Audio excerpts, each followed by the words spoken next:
Perencanaan bisnis adalah mengembangkan produk atau jasa yang dimiliki kompleks dan holistik menyeluruh mencakup pengembangan organisasi, perencanaan strategis jangka panjang. Studi kelayakan diperlukan dalam pengembangan bisnis. Kajian bisnis atau penelitian berangkat dari beberapa rasional untuk mencoba mengidentifikasikan masalah yang mencakup sejumlah peristiwa atau yang berkisar pada keputusan, program-program, proses implementasi, dan perubahan organisasi. Secara ringkas, tujuan dari pengembangan FS ini sendiri atau studi kelayakan ini sendiri adalah menghindari resiko kerugian, memudahkan perencanaan, memudahkan pelaksanaan kegiatan, memudahkan pengawasan, dan memudahkan pengendalian sendiri.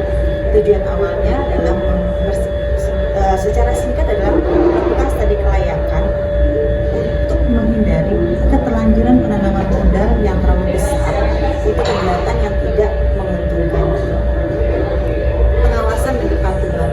Pengawasan ini menekankan pada 3 hal, yaitu adanya rencana, standar, dan tujuan strategi tolak ukur yang ingin dicapai. Yang kedua adalah proses pelaksanaan untuk mencapai tujuan yang diinginkan. Yang ketiga adalah usaha membandingkan mengenai apa yang dicapai dengan standar, rencana, tujuan yang telah ditetapkan. Patuh berarti adalah suka atau menurut perintah, taat terhadap perintah atau aturan atau disiplin. Kepatuhan berarti bersifat patuh, taat, tunduk, patuh pada ajaran dan aturan. Pelaksanaan fungsi kepatuhan sendiri adalah sebagai pelaksanaan framework manajemen risiko, menekankan pada peran aktif dan seluruh elemen organisasi, menekankan pada wujudnya budaya kepatuhan dalam rangka mengelola risiko itu sendiri. Kepatuhan internal merupakan kesesuaian kegiatan pada unit kerja dalam rangka melaksanakan tugasnya terhadap tujuan, sasaran, rencana kebijakan, instruksi dan ketentuan-ketentuan yang berlaku dalam organisasi itu sendiri. Ruang lingkup pemeriksaan ini adalah kepatuhan adalah implementasi KPI, identifikasi kendala dan perubahan sistem, evaluasi pencapaian kinerja yang dilaksanakan oleh karyawan maupun unit kerja, pemberian saran dalam rangka penyempurnaan.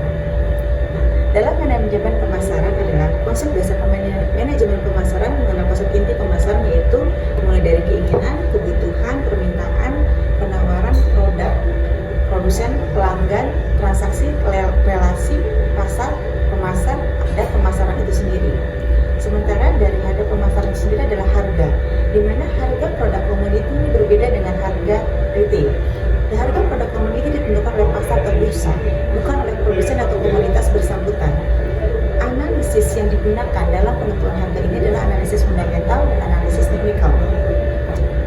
Sementara dalam retail sendiri, dalam pemasaran retail kita menganalisis P atau product, price, process, place, promotion, and people yang perlu menjadi dasar pertimbangan dalam menentukan atau membentuk suatu strategi pemasaran. Untuk harga di retail sendiri ini adalah menggunakan harga yang ditentukan oleh komunitas yang bersangkutan atau menggunakan analisis harga pasar yang lebih agar harga ini lebih kompetitif dengan mempertimbangkan harga pokok produksi. Akuntansi, keuangan, dan manajerial. Akuntansi adalah kegiatan yang menyajikan informasi terutama bersifat keuangan mengenai suatu kesatuan ekonomi yang digunakan untuk mengambil keputusan ekonomi.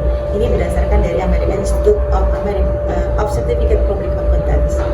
Laporan keuangan adalah catatan informasi keuangan suatu perusahaan yang dapat digunakan untuk menggambarkan posisi keuangan atau kinerja perusahaan. Laporan keuangan ini biasanya meliputi ada 5 unit, yaitu laporan posisi keuangan atau neraca, laporan laba rugi, laporan arus kas, laporan perubahan ekuitas, catatan, dan laporan keuangan sendiri itu sendiri.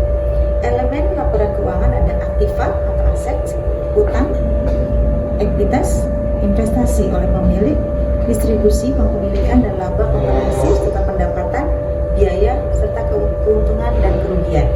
Ada 10 elemen dalam laporan keuangan. Kualifikasi biaya berdasarkan perilaku adalah terdiri dari 3 poin, yaitu biaya tetap, biaya variabel, dan biaya semi variabel. Klasifikasi biaya dalam perusahaan ada dalam perusahaan jasa ada 2, yaitu biaya langsung dan biaya tidak langsung. Sementara kalau untuk klasifikasi biaya pengambilan keputusan terdiri dari biaya diferensial, biaya tertanam atau tenggelam, shock cost. Yang ketiga adalah biaya kesempatan atau opportunity cost. Yang keempat adalah biaya relevan, dan yang kelima adalah biaya tunai. Demikian ringkasan materi itu fungsional.